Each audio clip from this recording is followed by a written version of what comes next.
राज्यातील शाळांमधील चतुर्थ श्रेणी कर्मचाऱ्यांची भरती आता कंत्राटी पद्धतीने, शिक्षण मंत्री दादा भुसे यांची विधान परिषदेत घोषणा.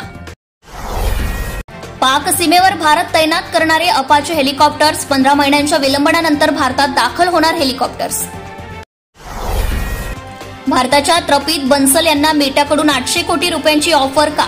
ओपन एआय मधून येण्यासाठी सायनिंग बोनस देणार. दिल्लीत 25 साखर कारखान्यांना पुरस्कारांचे वितरण, महाराष्ट्रातील 10 कारखान्यांचा समावेश. राष्ट्रीय सहकारी साखर कारखाना महासंघाच्या वतीने पुरस्कार प्रदान. सरकारी व्यवस्था शेतकऱ्यांना मारत आहे, महाराष्ट्रातील शेतकऱ्यांच्या प्रश्नांवर राहुल गांधी आक्रमक. कर्जमाफीसह शेतकऱ्यांच्या एमएसपीच्या मागण्यांकडे दुर्लक्ष केल्याचा आरोप.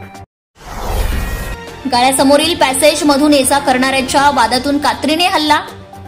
एक गंभीर बारामतीमधील घटना, शहर पोलीस ठाण्यात गुन्हा दाखल.